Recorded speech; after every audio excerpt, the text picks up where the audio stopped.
சிறை இந்த வருஷத்தோட ஒன் ஆஃப் த பெஸ்ட் ஃபிலிம்ஸாக இந்த படம் கண்டிப்பாக இருக்கும். தவிர்க்க முடியாது அதை. நடித்தவங்க ஆக்டர்ஸ் விக்ரம் பிரபு, அப்புறம் ஹீரோயினாக நடித்த 2 பேரும் ரொம்ப சிறந்த நடிப்பை கொடுத்துருக்காங்க. இயல்பாக நடிச்சிருக்காங்க. விக்ரம் பிரபுவோட ஒரு கரியர் பெஸ்ட்டு அப்படின்னு சொல்லலாம். கரியர் பெஸ்ட் இல்லை, ஒன் ஆஃப் த கரியர் பெஸ்ட்னு சொல்லலாம். ஏன்னா டானாக்காரனும் சிறந்த படம் தான். கூடவே எடிட்டிங் ஃபிலமின் ராஜோடைய எடிட்டிங் சூப்பராக ஒர்க் ஆயிருக்கு. And then music, camera work and then music. எனக்கு இந்த ரெண்டு விஷயம் 3 விஷயம், ஆக்டிங்கும் எடிட்டிங் அண்ட் தென் மியூசிக் பயங்கரமாக பிடிச்சிருந்துச்சு ஆக்சுவலி. அவர் புதுசாக நடிச்சிருக்காரு. அவர் அந்த தம்பி சின்ன பையன் அவரோட ஆக்டிங் எப்படி? அவர் ரொம்ப இயல்பாக பண்ணியிருக்காரு. அவரை விட எனக்கு அந்த பொண்ணு ஆக்டிங் வந்து ரொம்ப ரொம்ப பிடிச்சிருக்கு. ஆமாம், சமூக கருத்துன்னு சொன்னதுங்க. கருத்து அரசியல் பேசியிருக்காங்க ப்ரோ. ஆனால் கருத்து சொல்கிறாங்க அப்படின்னு கிடையாது. எப்படி இருக்குது, யதார்த்தத்தில் எப்படி இருக்குது, அது நீங்கள் எப்படி அவங்க கூட இருக்கவங்க எப்படி பார்க்கணும் பார்க்கக்கூடாது அப்படின்றது தான். நம்ம கூட இருக்கிறவங்க அவங்க மதம் இந்த மதம் சார்ந்தவங்கன்றதால அவங்களுக்கு வேறையா பார்க்காதீங்க அப்படின்னு சொல்கிற ஒரு விஷயம் தான். அவ்வளோ டானாக்கான இதுக்கு சம்பந்தம்லாம் கிடையாது. புரியல. இல்ல, ஜானரே வேற. இது ஒரு லவ் ஸ்டோரி தான். இது ஆக்சுவலா லவ் ஸ்டோரி பின்னாடி ஒரு போலீஸ் ஸ்டேஷன் பேக் ட்ராப்ல நடக்குது, அவ்வளவுதான். வேற ஒன்றும் இல்லை. ஒரு ஜெயில் பேக் ட்ராப்ல ஒரு காதல் கதையை சொல்லியிருக்காங்க. ஒரு கைதியோட காதல் கதை, அவ்வளவுதான். அந்த ஆக்ஷன் சீன் ஹீரோயினா எல்லாம் நம்ம எதிர்பார்க்கும் போது 2 பேரும் ஒன்று சேருவாங்கன்னு நினைப்போம். இந்த ஒரு ஆக்ஷன் சீன்ல வந்து ட்விஸ்ட் எப்படி இருந்துச்சு? அது நல்லா இருந்துச்சு சார். அது ஆக்சுவலா அது பொண்ணு இறந்த உடனே ஒரு மாதிரி ஷாக்கிங்காக தான் இருந்துச்சு. ஒரு மாதிரி எமோஷனல் ஆயிடுச்சு. அது ஒரு ஹோப்போட முடிச்சது நல்ல விஷயமா இருக்கு. அவங்க எப்படியா சேர்ந்துருவாங்களா, சேர வச்சிருங்க அப்படின்றதான் தோண்டிட்டே இருந்துச்சு. அவங்க சேர்ந்ததும் ரொம்ப நிறைவா இருந்துச்சு படம். சிறை உண்மையிலேயே இந்த படம் வந்து வெறித்தனமா இருக்கு. படம் வந்து எந்த இடத்துலையுமே ஒரு துளி லேக்னு சொல்ல முடியாது, அப்படி இருக்கு இந்த படம். ஆனஸ்டாக சொல்லணும் அப்படின்னாக்கா, ஒரு காவல்துறை அப்படின்னாக்கா அது எவ்வளோ கஷ்டமான வேலை நம்ம எல்லாருக்குமே தெரியும். ரொம்ப நேரம் நிற்கணும். அதுலேயும் இந்த எஸ்கார்ட்னு சொல்லுவாங்க. யாருன்னா வந்து இந்த கோர்ட்டுக்கு கூட்டிகிட்டு போயிட்டு அக்யூஸை கூட்டிகிட்டு வருவாங்க. அந்த வேலையில் பயங்கரமான ரிஸ்க் இருக்குது அப்படின்ற மாதிரி. ஸோ அப்படி இருக்கும்போது ஏதோ ஒரு பிரச்சனை ஆச்சுனாக்கா அவங்க வேலையே போயிடும், அவங்க ரிமாண்ட் ஆகிறதுக்கு வாய்ப்பு இருக்குது. அந்த மாதிரி ஒரு விஷயம். ஸோ இது ஒரு கால வரல காமிச்சிட்டாங்க. நம்ம என்ன நினச்சோம்னா ஒரு போலீஸோட ஸ்டோரியாக காட்டுவாங்க, அவங்க வழியை கஷ்டத்தை காட்டுவாங்கன்னு நினச்சோம். இது கதையே வந்து பார்த்தீங்கன்னா ஒரு பையன் ஒரு பொண்ணு ஒரு கிராமத்து சப்ஜெக்ட், அதுதான் கதை. அந்த கதையை வச்சு கூட இது வந்து அதாவது போலீஸ் தரப்புலேருந்து ஒரு விஷயத்தையும் சூப்பராக நம்ம கொண்டு வந்து காமிச்சிட்டாங்க. அடுத்து ஒரு ஒரு கிராமத்து சப்ஜெக்ட் அவ்வளோ உண்மைக்கு நெருக்கமாக எடுத்திருந்தாங்க. நம்ம என்னமோ அந்த படத்தோட கூட ட்ராவல் பண்ண மாதிரி இருந்துச்சு. அவ்வளோ அற்புதமாக பண்ணியிருந்தாங்க.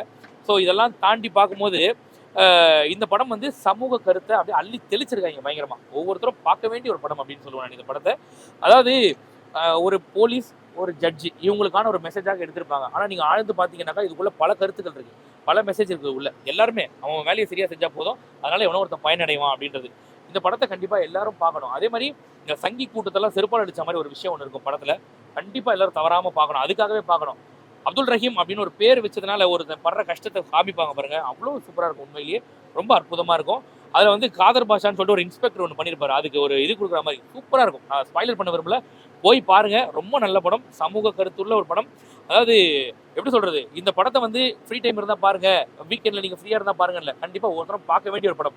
50 வருஷம் 100 வருஷம் ஆனாலும் இந்த படத்தை தோண்டி எடுத்து பார்க்க வேண்டிய ஒரு படம். அவ்வளோ நல்ல படம், அவ்வளோ எத்தனை வருஷம் கழிச்சும் இந்த படம் நின்று பேசும், அந்த மாதிரியான படம். சூப்பராக இருக்கும், நிறைய மெசேஜ் இருக்குல்ல. சிறை படம் பார்த்துட்டு வரேன். ரொம்ப நல்ல படம் தான். 2025ஓட பெஸ்ட் படம்னு சொல்லுவேன்.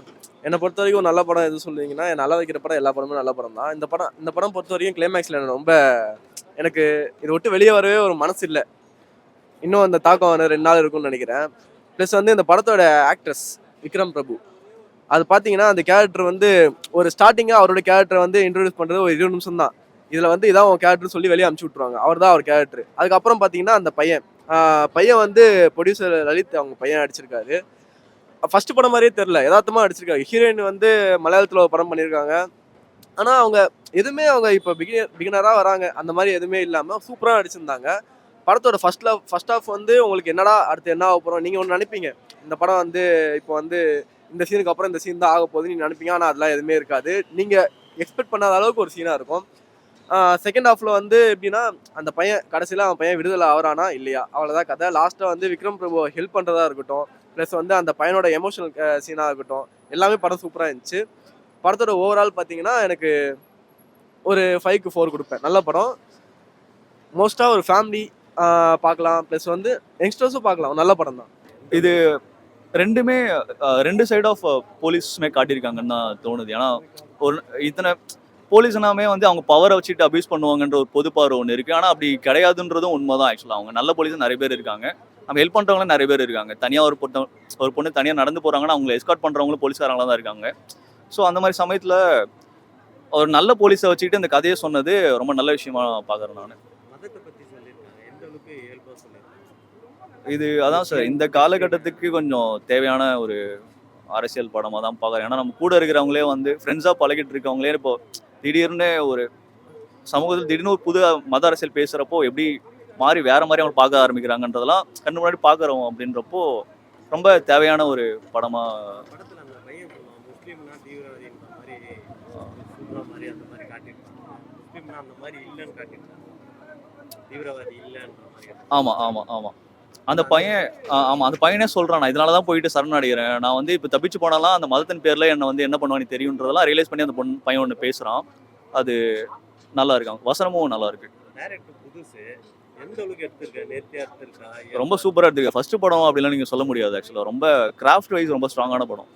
அவர் வெற்றிமாறன் அசிஸ்டன்ட், அவரோட சாயல் இல்ல, அவர் ஸ்டைல்ல இல்லை அப்படி கிடையாது சார், இது இந்த டேரக்டருடைய ஸ்டைல் தான் இருக்குது, அவரோட யூனிக் ஸ்டைலில் தான் இருக்குது படம். வெற்றிமாறன் டைட்டில் ஃபோனில் மட்டும்தான் வெற்றிமாறன் தெரியறாரு தவிர மற்றபடி யூனிக்கான படம். அவர் சொல்ல வந்த மெசேஜே கரெக்டாக சொல்லியிருக்காங்க. கண்டிப்பாக சொல்லியிருக்காரு. படத்துல மியூசிக், பேக்ரவுண்ட் எல்லாமே சார் எனக்கு பிடிச்சது ஆக்டிங்கும் எடிட்டிங் அண்ட் மியூசிக்கும் மூணுமே சூப்பராக இருக்குது. டைரக்ஷன் ஓவரால் இந்த மாதிரி படத்துக்குலாம் கூட்டம் வர மாட்டேங்குது. ஆடியன்ஸாக நீங்கள் எப்படி? இனிமேல் வரும் சார் கண்டிப்பாக. ஏன்னா இப்போதான் சில படங்கள் அப்படி ஆகுது இல்லை, அது எதனாலன்னு தெரியல, எனக்கு காரணங்கள் தெரியல. பட் ஆனால் இது கண்டிப்பாக பேசப்பட வேண்டிய படம், பேசப்படும். நேத்து படம் பார்த்தோம், எல்லாமே நல்லா இருந்தது. இந்த வருஷத்துலயே வெரி குட் மூவி. உங்களுக்கு எப்படி தோணுச்சு இந்த வருஷத்துல? எனக்கு அப்படிதான் சார், இந்த வருஷத்தில் நான் பார்த்ததில் ஒன் ஆஃப் த டாப் 5ன்னு சொன்னால் கூட டாப் 5ல இந்த படம் கண்டிப்பாக இருக்கும். விக்ரம் பிரபுக்கு எப்படி இருக்கு இந்த படம்? விக்ரம் பிரபுடைய கரியரில் one of the best films. காவல் அதிகாரினாலே இனிமேல் விக்ரம் பிரபுக்கு எழுதி கொடுத்துடலாம் அப்படி பண்ணியிருக்காரு. அந்த போலீஸாக வாழ்ந்திருக்காரு. சுருக்கமாக சொல்லணும்னா நாமளை வந்து டேரக்டர் வந்து அந்த கோர்ட் ரூமில் நம்மளை நிற்க வச்சிருக்காரு. படம் பார்க்குற நாம அங்கே நிற்கிற மாதிரி இருக்கு. அந்த இதில் அவ்வளோ சூப்பராக பண்ணியிருக்காரு. நல்லா இருக்கு, அற்புதமான ஒரு படம். எல்லாரும் ஃபேமிலியோட போய் பாருங்க, அவ்வளோ சூப்பராக இருக்கும். ரெண்டாவது படத்தோட ஸ்டார்டிங்லேருந்து எண்டு வரைக்கும் ஒரே ஒரு சீனை ப்ரெடிக்ட் பண்ணுறான், உனக்கு லைஃப் டைம் செட்டில் பண்ணுறான்னு சொல்லலாம். ஒரு சீனோட ப்ரெடிக்ட் பண்ண முடியாது. நீ நினைக்கிறது ஒன்று, நடக்கிறது ஒன்று அப்படின்னு இருக்கும். சூப்பராக இருக்கும். கடைசியில் கிளைமேக்ஸ்லாம் ஒரு நல்லவன் 1000 நல்லவனை உருவாக்குற மாதிரி காமிச்சிருப்பாங்க. அற்புதமாக இருக்கும். உண்மையிலேயே கொண்டாட வேண்டிய ஒரு படம் இதெல்லாம். சூப்பர் படம்.